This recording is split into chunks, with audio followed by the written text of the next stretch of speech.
Good morning student. आज का आपका विषय है सामाजिक जीवन परिचय।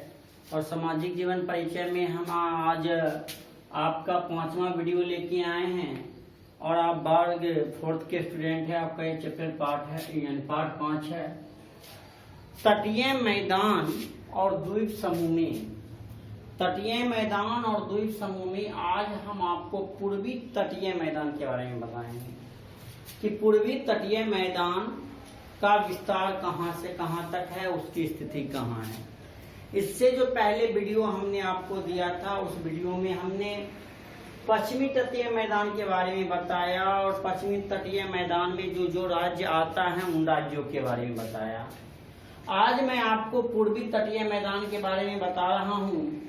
कहा गया उत्तर पूर्व पश्चिम बंगाल, यहाँ ये पश्चिम बंगाल देख सकते हैं।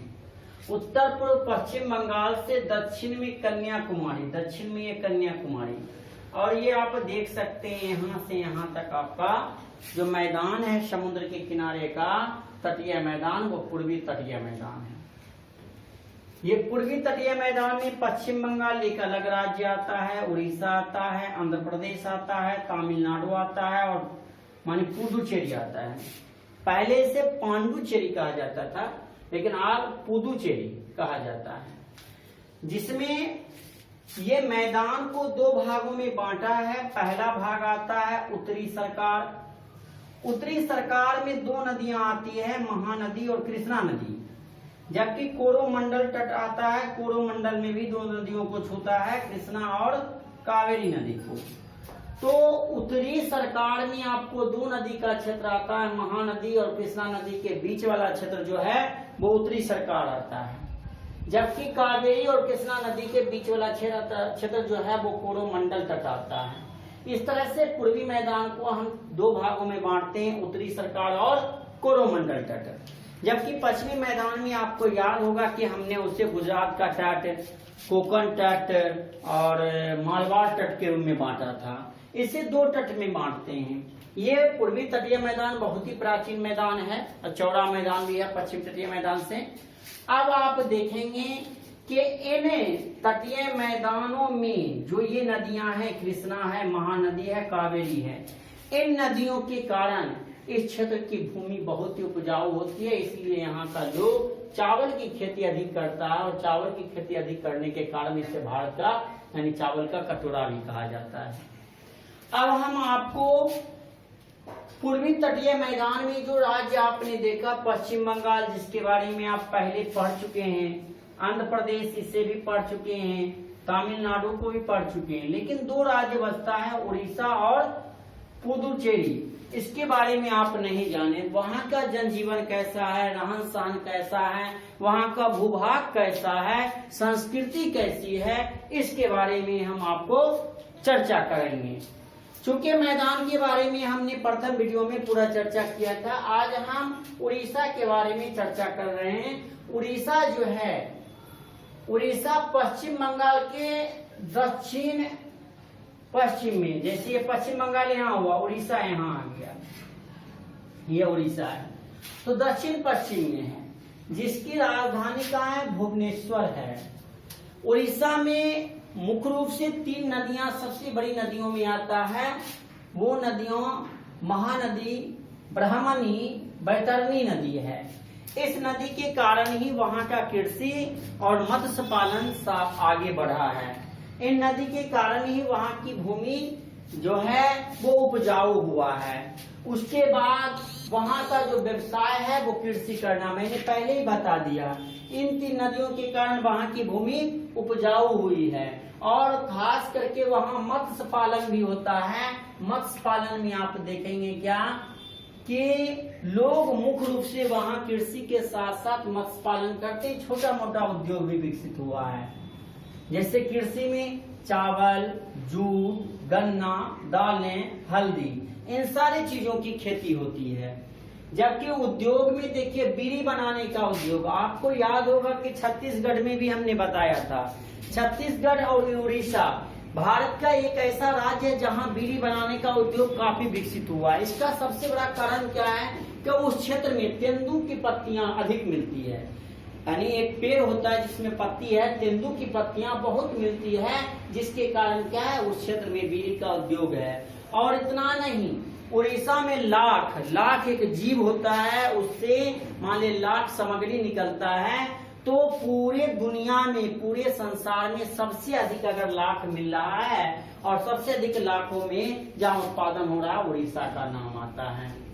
वहां का अगर हम पोशाक की चर्चा करें तो पुरुष धोती कुर्ता पहनते हैं, स्त्री साड़ी ब्लाउज। भाषा देखा जाए, उड़िया भाषा वहाँ के लोग बोलते हैं। नृत्य, जैसे मान लिया अपने यहाँ का नृत्य क्या है, अपने यहाँ का नृत्य बहुत ही प्रसिद्ध नृत्य है, क्या है, जट-जटिन, है ना। तो जट-जटिन जो है अपने यहाँ का नृत्य है। और इसके साथ साथ अदर नृत्य आपका सामा चकेवा भी है। उसी तरह से वहाँ उड़ीसा में जो शास्त्रीय नृत्य है वो है ओडिसी। और सबसे बड़ी बात है कि बिहार का मधुबनी जिला, आपको ये ध्यान में होगा, मधुबनी जिला जो है पेंटिंग में पूरे देश में नामी है, एक से एक आकर्षण का केंद्र पेंटिंग के द्वारा बनाता है। उसी तरह से उड़ीसा एक ऐसा राज्य है जहाँ पर मूर्ति कला, चाहे वो कोणार्क का मंदिर हो, पुरी का मंदिर हो, या लिंगराज का मंदिर हो, या मुक्तेश्वर का मंदिर हो, इसको इस तरह से मूर्ति कला है जो लोग देख के दंग रह जाता है। बहुत ही मान के चलिए कि अलग ढंग से उसको सजाया गया है।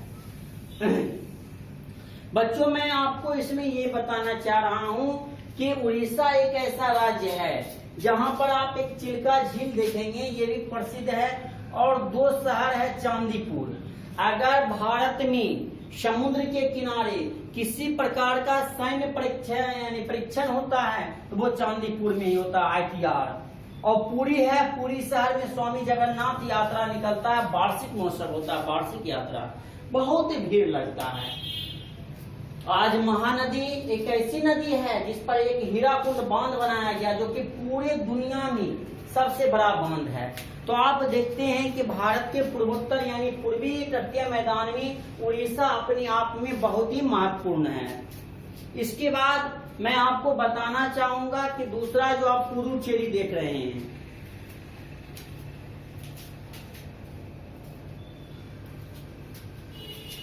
दूसरा जो आप मान लीजिए पुडुचेरी देख रहे हैं, पुडुचेरी की स्थिति देखिए, वैसा कोई खास इसकी स्थिति आप यहाँ देखिए। यहाँ मान लीजिए तमिलनाडु, चेन्नई है, चेन्नई के ठीक दक्षिण में, तो कहा गया चेन्नई के दक्षिण में है ये।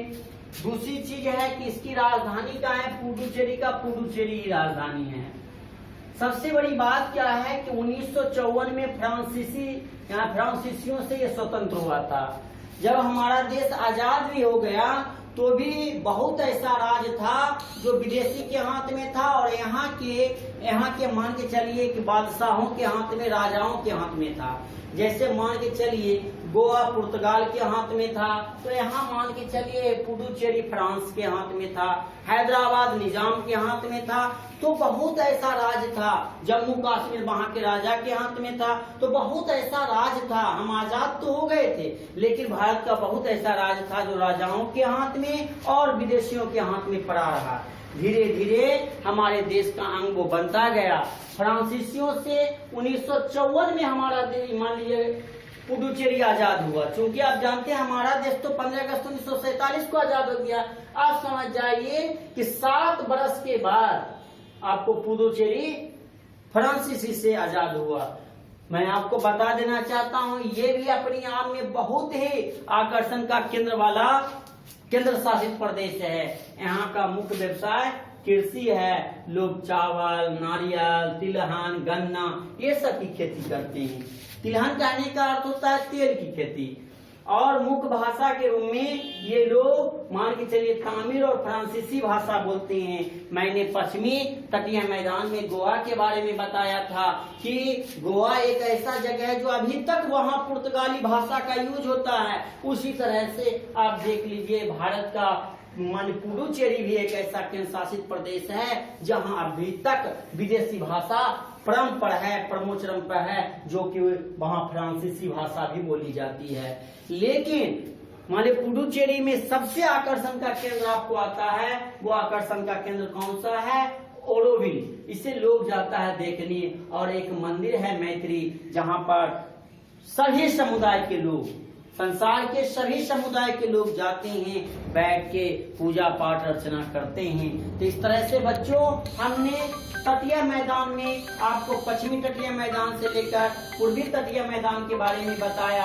आज जो हम इसको बोर्ड पर बताए हैं, आप इसे अपनी कॉपी पर नोट कर लेंगे, व्हाट्सएप ग्रुप पर शेयर करेंगे। आप देखते हैं कि जितने राज्य को हम बताए हैं वो सारा राज्य का डिटेल्स आपके पास रहता है। तो बच्चों आज की वीडियो में हम यहीं रुकते हैं, फिर मैं आपसे कल मिलता हूँ, तब तक के लिए धन्यवाद।